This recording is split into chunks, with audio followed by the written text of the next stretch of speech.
खूनी गुड़िया। वो आवाज। आधी रात का वक्त हो चुका था।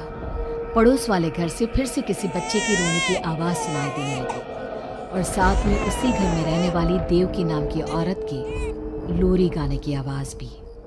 ये आवाज सुनते ही राधिका डर से थर थर कांपने लगी। उसने जल्दी से गहरी नींद में सोए अपने पति केशव को जगाया। केशव उठो, देखो ना, फिर से किसी की लोरी गाने की आवाज आ रही है बाजू वाले घर से। क्या हुआ राधिका, क्यों परेशान हो रही हो? अरे कोई आवाज नहीं आ रही यार। लेकिन अभी बस 2 मिनट पहले तो देव की लोरी गा रही थी और एक बच्चा रो रहा था। अरे कोई मूवी देख रहा होगा, उसकी आवाज होगी। देवकी और उसके पति मोनिश ने बताया ना कि उनके बच्चे नहीं होते। उस घर में कोई बच्चा नहीं है। अब ना तुम भी सो जाओ और मुझे भी सोने दो। लेकिन अभी बस 2 मिनट पहले तो देव की लोरी गा रही थी और एक बच्चा रो रहा था। राधिका हैरान थी कि आवाज सिर्फ उसे ही सुनाई क्यों देती थी। लेकिन जब उसके पति केशव ने उसकी बात नहीं सुनी तो वो सोने की कोशिश करने लगी। लेकिन राधिका के कानों में किसी छोटी बच्ची के हंसने की आवाज गूंजने लगी। राधिका बुरी तरह से डर गई थी। अगली सुबह मैं दुकान जा रहा हूँ, आज माल खत्म हो रहा है दुकान में। इन दिनों पता नहीं क्यों लोग जमकर खिलौने खरीद रहे हैं। आज बड़े बाजार जाकर सारे खिलौने ले आता हूँ। आप रात होने से पहले आ जाएंगे ना? लगता है तुम देवकी से अभी तक डरी हुई हो। अच्छा ठीक है, देखो घर के पीछे वाली गैलरी में मत जाना, क्योंकि वहां से तुम्हें अक्सर देवकी नजर आती है और तुम ना फिर डर जाती हो। ठीक है केशव, मैं आज उधर जाऊंगी ही नहीं। जब भी उधर देखती हूँ कुछ डरावना ही नजर आता है। केशव दुकान चला जाता है। तभी अचानक राधिका को याद आता है कि घर की गैलरी में उसने कुछ कपड़े सुखाए थे। डरते हुए वो वहां जाती है। दूसरी तरफ देवकी की गैलरी नजर आती थी। राधिका जैसे ही कपड़े लेकर वापस आने को पलटती है, उसकी नजर सामने देवकी की गैलरी में पड़ी। वहां एक 4 साल की बच्ची खड़ी होकर उसे घूर रही थी। हे भगवान, ये कौन है? कौन है ये? मैं इससे पूछूं कि इसका नाम क्या है? हाँ, पूछ लेती हूँ, फिर केशव को बताऊंगी। वो मेरी बात पे भरोसा नहीं करते ना। बेटा, कौन हो तुम? हाँ, तुम्हारा नाम क्या है? गुड़िया। तभी अचानक वहां पर देवकी आती है और वो बच्ची गायब हो जाती है। क्या हुआ? आप किससे बात कर रही थी? वो यहाँ पे मैंने एक लड़की को देखा था। वो कौन थी? कहाँ गई वो अभी? कौन लड़की? मैंने कहा ना, मेरे घर में कोई बच्चा नहीं है। मैंने देखा था, वो यही थी। वो आपके पीछे कौन है? राधिका को फील होता है कि किसी ने उसे धीरे से पुकारा, आंटी। राधिका पलट कर देखती है तो वहां वो छोटी बच्ची खड़ी थी। राधिका चीख कर बेहोश हो जाती है। जब उसकी आंख खुलती है तो केशव उसके पास खड़ा था। क्या हुआ राधिका? राधिका, होश में आओ। वो तो भला हो देवकी जी का, जिन्होंने तुम्हें बेहोश पड़ा देखकर मुझे कॉल कर दिया और मैं घर आ गया। तुम उस गैलरी में गई ही क्यों? केशव, वो लड़की यहाँ आ गई थी और वो देवकी, वो ठीक औरत नहीं है।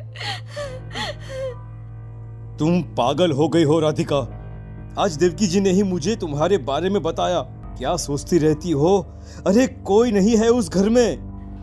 अगले दिन केशव के दुकान जाते वक्त, मैं भी आज आपके साथ चलूंगी। अच्छा ओके ठीक है, चलो चलो। दुकान पर पहुंचकर, वाह केशव, कितने सारे नए खिलौने। और ये इस पैकेट में क्या है? अरे एक बड़े साइज की डॉल है, मार्केट में नहीं आई है। सोचा अगर लोग खरीदेंगे तो अगली बार और ऑर्डर कर दूंगा। क्या मैं देख लूं इस डॉल को? हाँ देख लेना, मैं जरा माल लेने बड़े बाजार जा रहा हूँ। तुम दुकान संभाल लो और आराम से बैठकर खिलौने देख लो, ठीक है? केशव दुकान से चला जाता है। तभी कुछ देर बाद देवकी दुकान पर आती है। कैसी हो तुम? तुम यहाँ क्या लेने आई हो? गुड़िया। गुड़िया? मेरा मतलब तुम गुड़िया का क्या करोगी? तुम्हारे घर में तो बच्चे।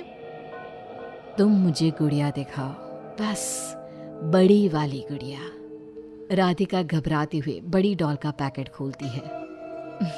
बिल्कुल ऐसी ही डॉल चाहिए। आज वो खुश हो जाएगी इसे देखकर। कौन कौन खुश हो जाएगी? देवकी अजीब नजरों से राधिका को देखती है और बिना कुछ कहे पैसे देकर चली जाती है।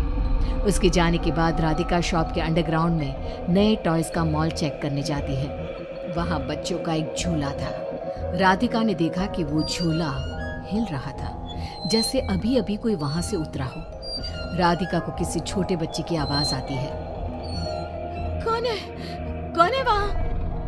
वही छोटी लड़की जो देविका के घर दिखी थी राधिका के सामने आ जाती है। आंटी, मुझे गुड़िया चाहिए, वो बड़ी वाली। मेरे पास कोई गुड़िया उड़िया नहीं है। बड़ी गुड़िया चाहिए, मुझे दे दो, नहीं तो मैं ये सारे खिलौने जिंदा कर दूंगी और फिर वो आपको मार डालेंगे। कौन हो तुम? मैंने कहा ना नहीं है मेरे पास बड़ी गुड़िया। अभी तो थी ना, कहाँ गई? वो देवकी ले गई अपने साथ। अभी जाओ और मेरी गुड़िया लेकर आओ, बर्रा। उस छोटी लड़की के नाखून बड़े हो जाते हैं और पैर उल्टे। वो बहुत ही खौफनाक दिखने लगती है। नहीं देखो, मैं अभी जाकर तुम्हारी गुड़िया लाती हूँ। तुम यहीं रुको। नहीं, मैं तुम्हारे साथ चलूंगी, कहीं तुम भाग गई तो। राधिका शॉप से निकलकर तेज स्पीड में सड़क पे चलने लगती है। उसने पलट के देखा तो वो लड़की साए की तरह उसका पीछा कर रही थी। राधिका देवकी के घर पहुंचती है। दरवाजा खुला था। राधिका अंदर गई, वहां कोई नजर नहीं आया, बस सामने वो गुड़िया रखी थी। राधिका चुपचाप गुड़िया को उठा के वहां से आने लगती है। पीछे से आवाज आती है। रुको, ये क्या कर रही हो? मेरी गुड़िया कहाँ ले जा रही हो? देखो देवकी, ये गुड़िया मुझे ले जाने दो, वरना वो लड़की। ओह, तो उसने तुम्हें डराया। उसे तो मैं बुलाती हूँ। गुड़िया, जरा यहाँ आना बेटा। मम्मा, क्या हुआ? मेरी लाडो गुड़िया को बहुत पसंद है। देखो ना, 10 साल की हो गई, अब तक डॉल से खेलती है। ये तो वही लड़की है, और ये 10 साल की नहीं 5 साल की है। हाँ, लेकिन जब उस कार एक्सीडेंट में मर गई तब 5 की थी, अब तो 10 की हो गई है ना। मतलब ये मेरी बेटी है और मरने के बाद भी मेरे साथ है। इसे ना लोरी सुन के ही नींद आती है और डॉल्स इसे बहुत पसंद है। राधिका बुरी तरह से घबरा के भागती है। भागते भागते मेन रोड पे आ जाती है। वहीं उसका एक्सीडेंट होता है और उसकी मौत हो जाती है। मगर राधिका की मौत के बाद केशव को पास वाले घर से बच्चे के रोने और लोरी गाने की आवाज़ सुनाई देने लगती है।